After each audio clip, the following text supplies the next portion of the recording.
buying your shots? You guys coming? Buying anybody shot? You're in everybody's shot. You're probably going to be in everybody's shot. Yeah. All right. I'm not going to sit No, here they for weren't. the time. I put them up. So we'll kind of do like a horseshoe. Mayor, commissioner, and then all the way out. Okay. Wait, does that work for? Yep. So For you guys? We don't matter. you get the mayor like right here on this step. Okay. Commissioner Outlaw, Commissioner Murphy, and then everybody else behind them. Okay, kind of like on the horseshoe. Yeah. Okay. If they stand on that, We are here. One step. That'll work. You want to move those back? we'll move the Move them towards it. we'll move the mics toward you. Okay. You want to? I don't think it's enough. Is there enough room here? That's good. That's good for us. I mean, it's good for you guys. Yeah, I'm not going to be But here. Commissioner just so Outlaw's you a know. little lower. Yeah. Let me bring her. I wanted her to stand on the step if we can. That'll Yeah. work. If she's Test. the only one Test. if she's the only one doing that, that's good. Yeah. She'll be the only one. Okay. Yes. Okay. Testing. She talks loud enough. Yeah, she does. Commissioner Murphy and the mayor, sorry, are taller, so. All right, we good? Thank you very We much. good? Okay, all right. Few minutes, guys. All right, thank you, sir. And Kristen. And Kristen. Kristen.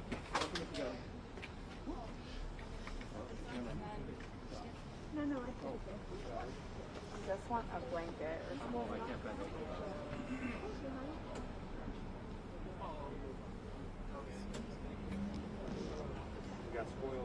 That iPhone is teetering there. Whose iPhone is that? I always think I'm wearing enough there when it I'm goes. inside. And then I walk out and I'm like, it's just 10 minutes and I'm like,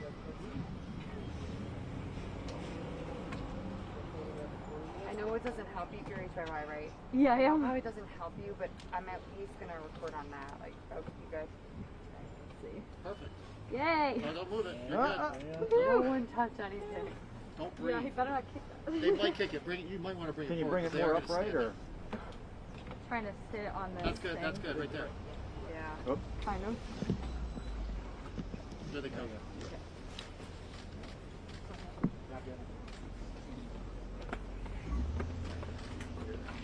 Your first step. I know you got it. I think I have it.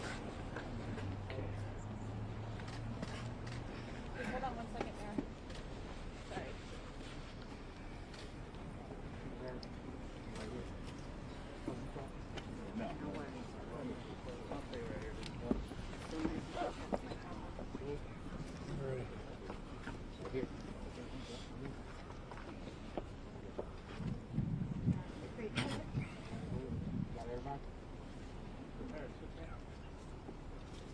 Okay, good afternoon, everyone. And as you know, yesterday was an incredibly tragic day for our entire city.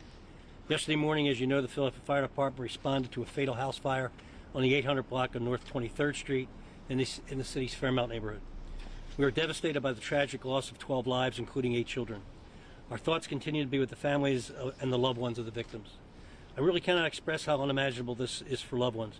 As I said yesterday, losing so many children is just devastating.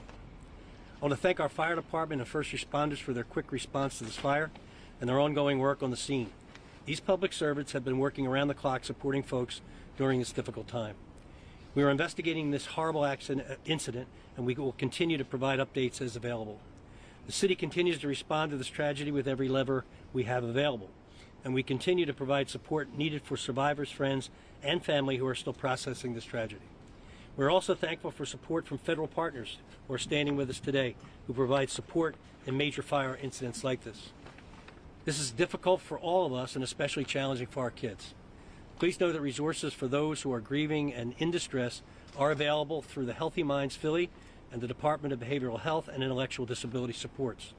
Students and families can also call or text the Philly Hope Line for a free hotline staffed by clinicians from the Uplift Center for grieving children. Call or text 1-833-PHL-HOPE for support. Again, that's 1-833-PHL-HOPE. While we do not have and cannot share additional information on this fire on 23rd Street at this time, it is important that you and the public know the process behind investigating devastating fires such as this one. As we continue to investigate this horrible incident, we will continue to provide updates as they become possible. And to walk through the investigation process, I'll now turn it over to Deputy Commissioner Murphy. Thank you, Mayor. So briefly, we want, just to echo what the mayor said, we want to talk about the investigative process of a fire of this magnitude. So before we go into this actual process, I'd like to talk about a couple things that the mayor had touched on.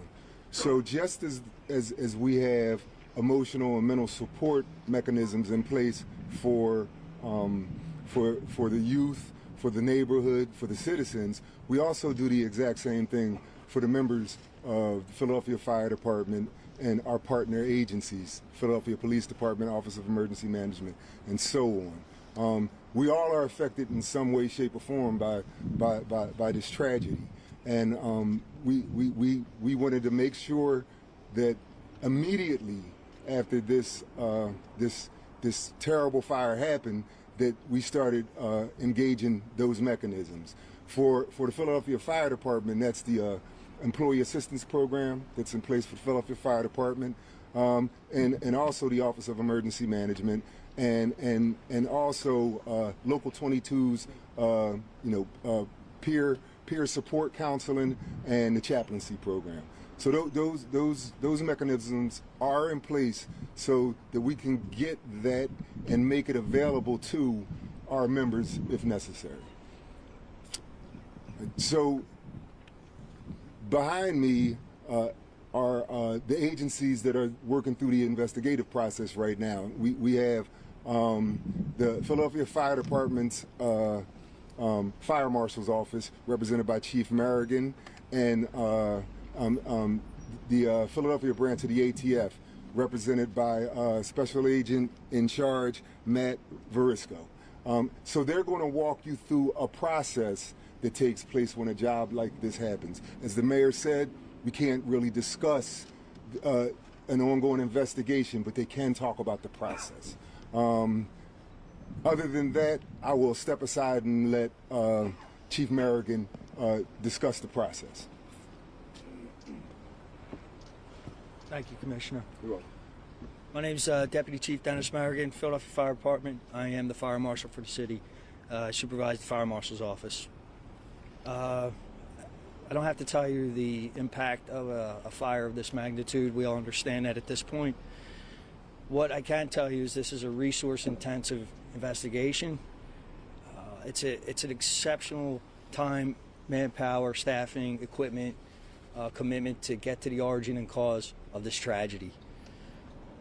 In times like this, with jobs like this, we call on our partners in the ATF to help bring the resources of the federal government in. They can augment what we do and help us to get through very, very sophisticated scene that we have. It's a very traumatic scene, and it's very complicated. It's a very complex investigation. It's multi-level, multifaceted, and it's something that would challenge us if we had to do it on our own. Philadelphia Fire Department is part of the ATF task force, arson investigation task force, and we've called on them numerous times in the past, and they've always provided fantastic support for us.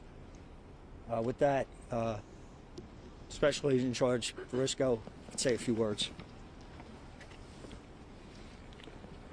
Thank you, Chief. Good afternoon. My name is Matthew Verisco. I have the privilege of serving as the ATF Special Agent in Charge here in Philadelphia.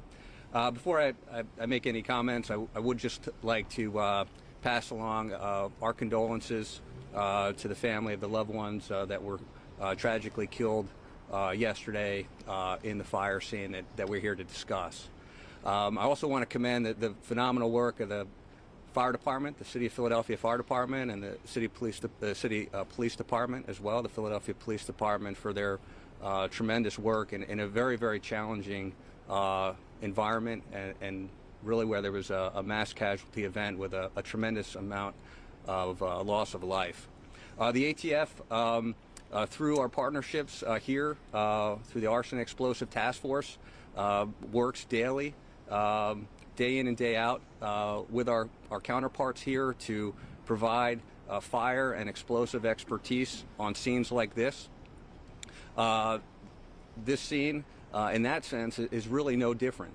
The only difference is we brought in additional resources based on the magnitude of the scene and really the significant loss of life.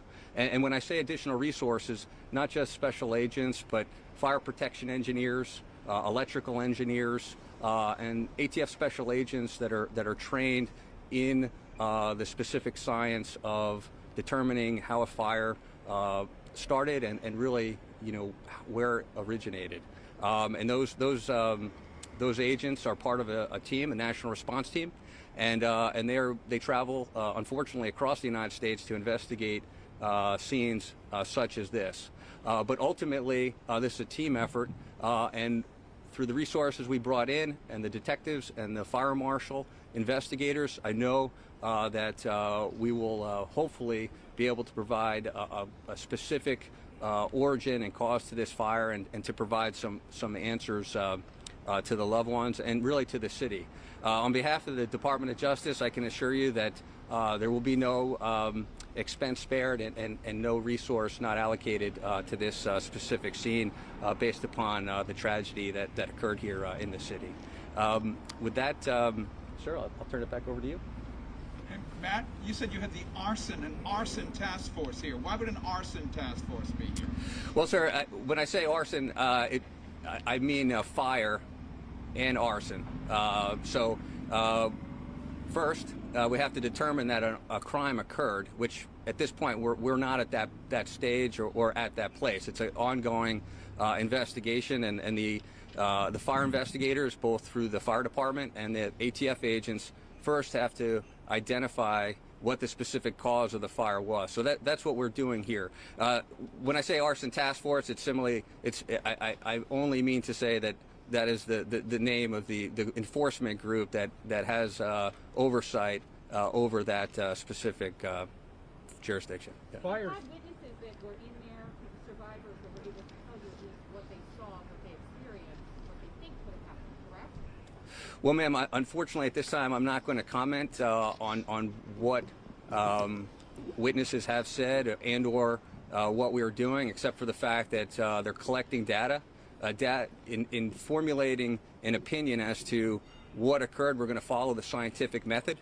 And the scientific method, obviously, we're going to collect data and evaluate that data to formulate a hypothesis. So at this point, I'm not going to make a comment as to that. Obviously, there was a tremendous loss of life here.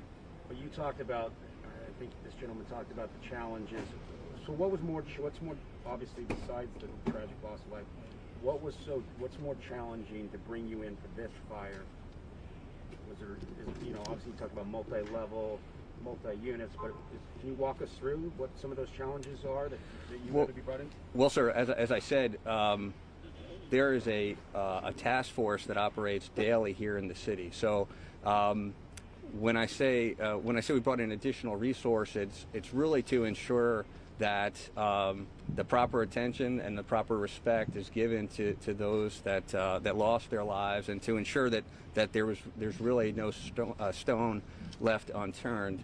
But the task force that's here day in and day out is working collaboratively and consists of ATF agents, Philadelphia police detectives, and fire marshal investigators. So from the sense that we're constantly investigating these cases throughout the city, that is the case.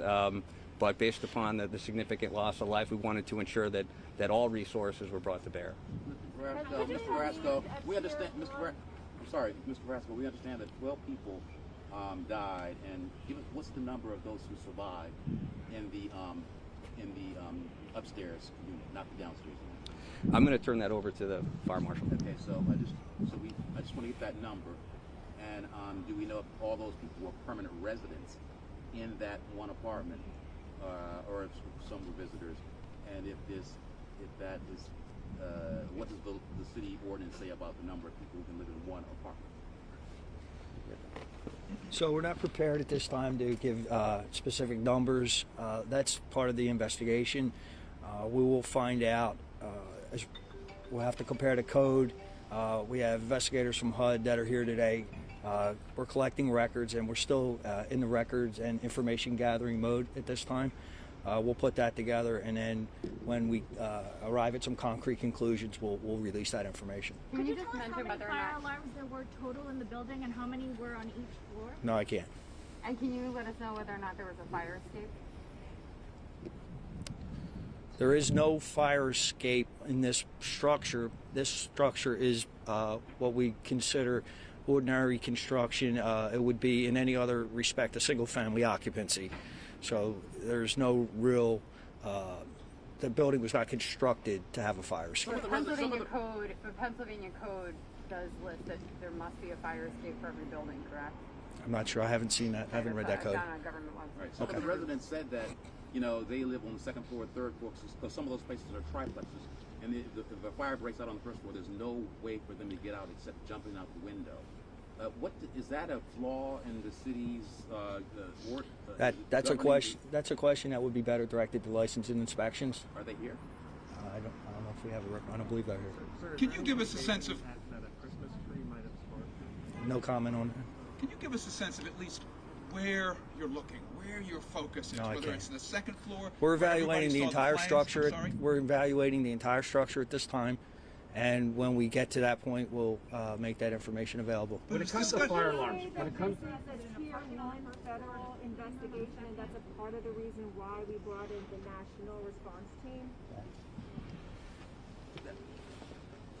I would say, ma'am, that it's obviously a very, very important investigation. I wouldn't classify it so much that we don't classify them as tiers, so to speak. But the National Response Team provides expertise throughout the United States based on their training and experiences. And I felt, along with our team here behind us, that it was appropriate to bring that level of expertise here to make sure that no stone was left unturned, and that, like I said, that we provided answers for the victims as well as for the city.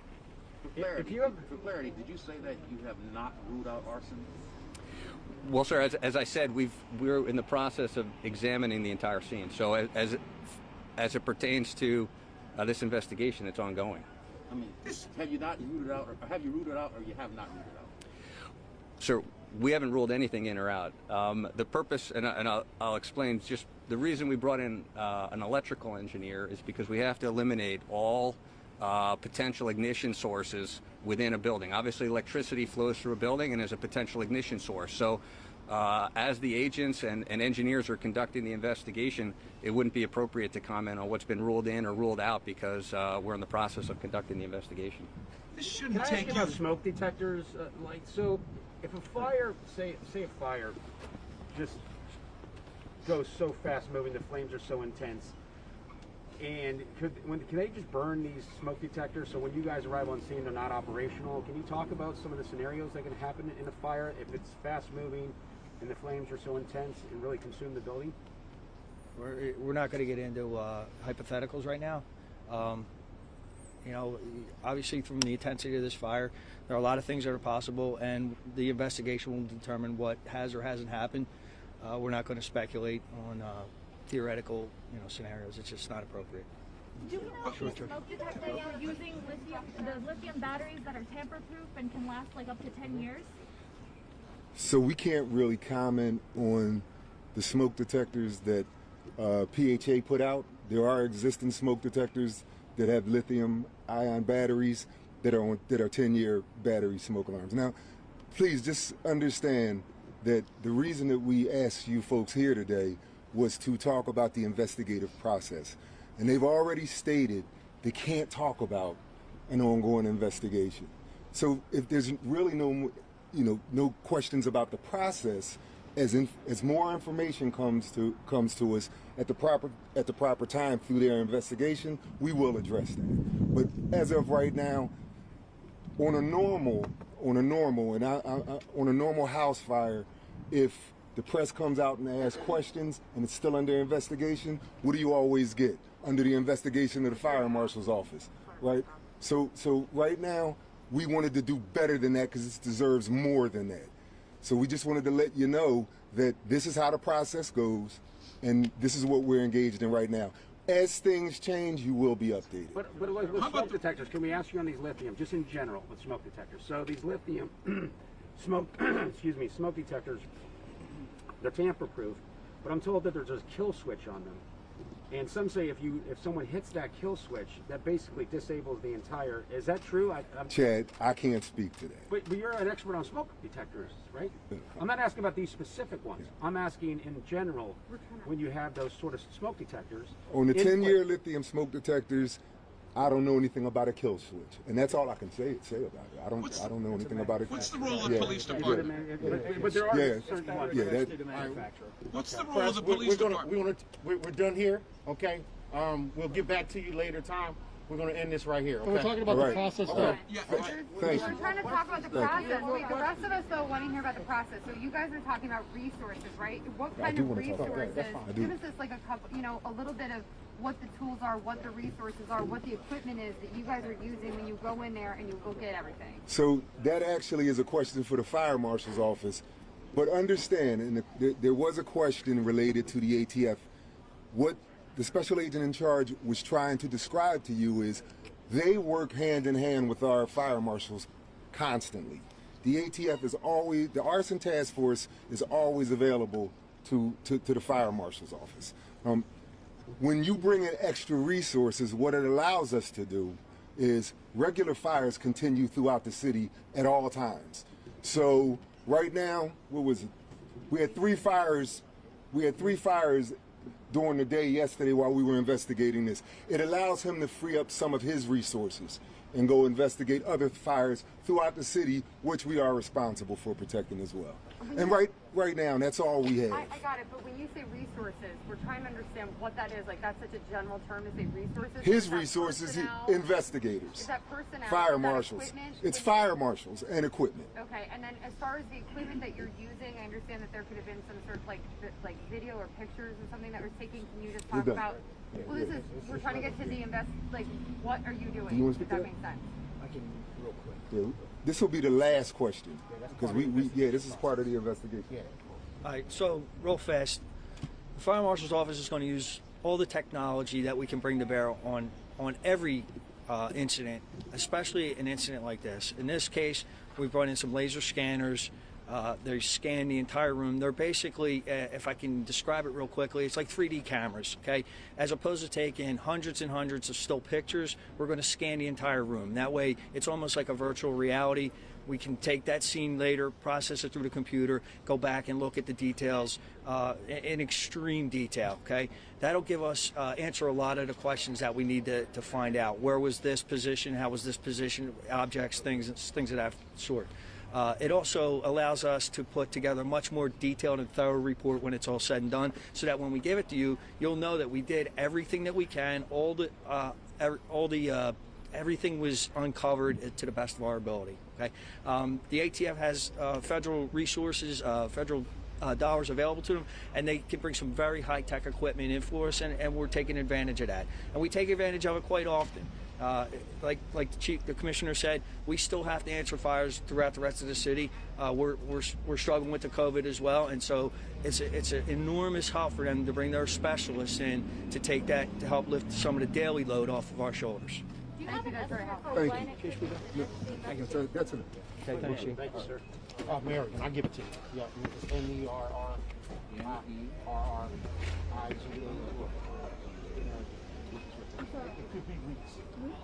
EHA coming out now? Go ahead. Apparently not. I don't think. MERRIGA.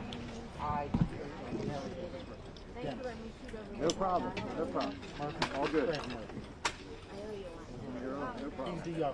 He's the fire marshal. Okay. Do we know about PHA? Hey, Chad, we know about PHA? Fire. We should just leave this set up. Yeah.